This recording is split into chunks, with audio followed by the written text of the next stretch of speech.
আসসালামু আলাইকুম ওয়ারাহমাতুল্লাহি ওয়াবারাকাতুহু।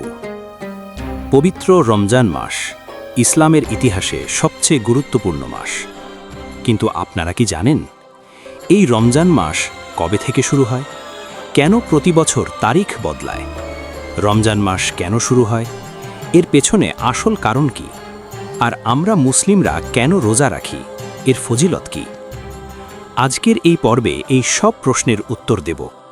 আর তারপর জানব রমজানের সবচেয়ে বড় ঘটনা, পবিত্র কুরআন নাজিলের অলৌকিক কাহিনী আর লাইলাতুল কদরের রহস্য। রমজান মাস হিজরি ক্যালেন্ডারের নবম মাস। হিজরি ক্যালেন্ডার চাঁদের ওপর ভিত্তি করে। প্রতি মাস 29 বা 30 দিনের। তাই গ্রেগরিয়ান ক্যালেন্ডারের তুলনায় প্রতি বছর 10-12 দিন আগে চলে আসে। ইসলামের আগে আরবরা চাঁদ ভিত্তিক ক্যালেন্ডার অনুসরণ করত। রমজান ছিল তাদের নবম মাস, যার নাম এসেছে রমাদ থেকে, যার অর্থ তীব্র গরম বা পোড়ানো। ইসলামের আগে জাহিলিয়াত যুগে আরব সমাজে রোজা রাখার প্রথা ছিল, কিন্তু তা ইসলামী রমজানের রোজার মতো পূর্ণাঙ্গ মাসব্যাপী বা একই নিয়মে ছিল না। ইসলাম এসে রোজাকে পুনর্গঠন করে তাকওয়া অর্জনের উদ্দেশ্যে ফরজ করেছে। ফলে ইসলামে এই মাসের গুরুত্ব সম্পূর্ণ বদলে গেল। ইসলামের ইতিহাসে রমজান মাসের সবচেয়ে বড় ঘটনা হল পবিত্র কুরআনের নাজিল শুরু হওয়া। আল্লাহ তাআলা বলেন, শাহরু রমাদান আল্লাযী উনজিলা ফীহিল কুরআন, অর্থ রমজান মাস, যে মাসে কুরআন নাজিল করা হয়েছে। এটাই রমজানের মূল ঐতিহাসিক কারণ।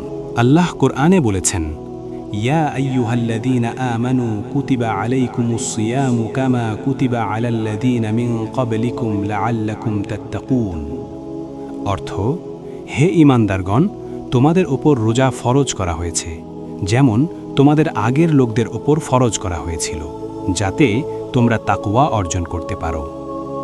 রোজা রাখার মূল উদ্দেশ্য তাকওয়া বাড়ানো, আল্লাহকে ভয় করা, পাপ থেকে বাঁচা, নিজেকে নিয়ন্ত্রণ করা শেখা, খাওয়া দাওয়া, রাগ, গীবত থেকে দূরে থাকা, গরিব দুঃখীদের কষ্ট বোঝা, দান সদাকা বাড়ানো, আল্লাহর নৈকট্য লাভ করা, গুনাহ মাফ চাওয়া।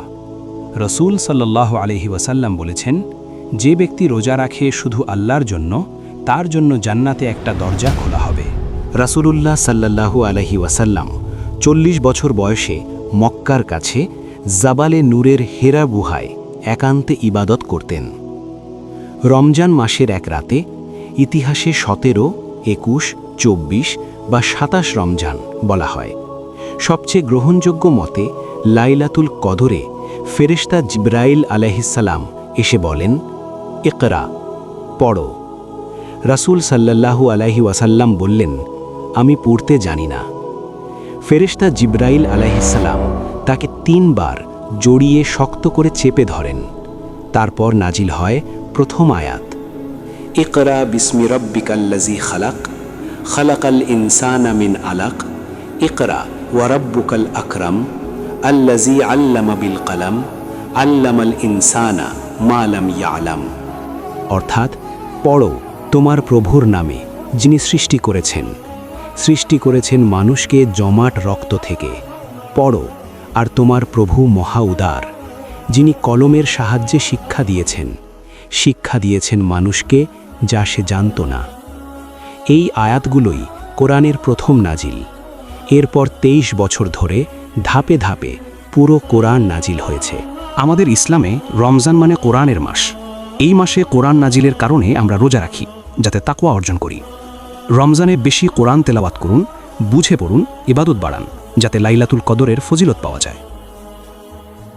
পরের পর্ব, বদরের যুদ্ধ, ইসলামের প্রথম মহাবিজয়। লাইক, শেয়ার, সাবস্ক্রাইব করুন। জাযাকাল্লাহু খাইরান। ওয়াসসালামু আলাইকুম ওয়া রাহমাতুল্লাহি ওয়া বারাকাতুহু।